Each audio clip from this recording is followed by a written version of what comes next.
വെള്ളപ്പൊക്ക ദുരിതം നേരിടുന്ന ത്രിപുരയ്ക്ക് കേന്ദ്ര സർക്കാരിൻ്റെ അടിയന്തര ധനസഹായം 40 കോടി രൂപയാണ് കേന്ദ്ര സഹായം അനുവദിച്ചത്. വയനാട് ദുരന്തത്തിൽ ഇതുവരെ കേന്ദ്രം സഹായം പ്രഖ്യാപിച്ചിട്ടില്ല. വിവരങ്ങളുമായി സിബി ജോസഫ് ഞങ്ങളുടെ പ്രതിനിധി ചേരുന്നു. സിബി, വയനാടിൻ്റെ കാര്യത്തിൽ ഇതുവരെ ഒരു സഹായം പ്രഖ്യാപിക്കാത്തവരാണ് ഇപ്പോൾ ത്രിപുരയ്ക്കായിട്ട് സഹായം പ്രഖ്യാപിച്ചിരിക്കുന്നത്. എന്തൊക്കെയാണ് അതിൻ്റെ വിവരങ്ങൾ? അജംഷാദ്, കഴിഞ്ഞ രണ്ടാഴ്ചയിലധികമായി ത്രിപുരയിൽ വെള്ളപ്പൊക്ക ഭീഷണിയും വെള്ളപ്പൊക്ക ദുരിതമെല്ലാം തന്നെ നേരിടുന്ന ഒരു സാഹചര്യമാണ്. ഇതുവരെയും ത്രിപുരയിൽ 22 പേർ മരിച്ചു. അതോടൊപ്പം തന്നെ നിരവധി പേരെ കാണാതായിട്ടുണ്ട്. 65,000-ലധികം ആളുകൾ ദുരിതാശ്വാസ ക്യാമ്പുകളിൽ കഴിയുന്ന ഒരു സാഹചര്യം കൂടിയുണ്ട്. അവിടെ ഈ ത്രിപുര മുഖ്യമന്ത്രി മണിക് സാഹി അടക്കമുള്ളതിൻ്റെയും സഹായം ആവശ്യപ്പെട്ടിരുന്നു.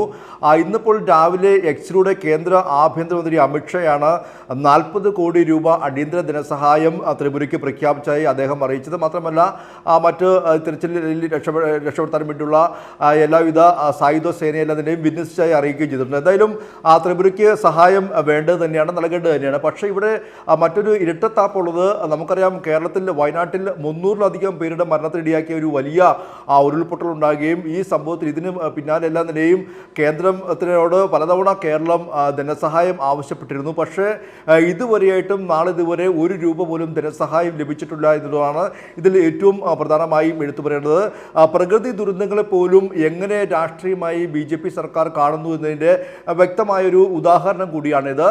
ത്രിപുരയ്ക്ക് നൽകേണ്ട സഹായം അത് അവർക്ക് വേണ്ടത് തന്നെയാണ്, ആശ്വാസകരമാണെങ്കിൽ പോലും ത്രിപുരയ്ക്ക് സഹായം നൽകിയതിൽ കാരണം ദുരന്തം അനുഭവിക്കുന്നവർക്കെല്ലാം അതിൻ്റെതായ അർത്ഥത്തിൽ അതിൻ്റെ പരിഗണന നൽകേണ്ടതുണ്ട്. ത്രിപുരയ്ക്ക് സഹായം അഭ്യർത്ഥിച്ചത് സന്തോഷമാണ്. പക്ഷേ വലിയ ജനസംഖ്യ തന്നെ പോയ വയനാടിനെ സംബന്ധിച്ച്, 2 ഗ്രാമം ഇല്ലാതായ വയനാടിനെ സംബന്ധിച്ച് ഇതുവരെയും കേന്ദ്രത്തിൻ്റെ സഹായം പ്രഖ്യാപിച്ചിട്ടില്ല എന്ന അനീതി അവിടെ നിലനിൽക്കുന്നു എന്നുള്ളതാണ് പ്രധാനം.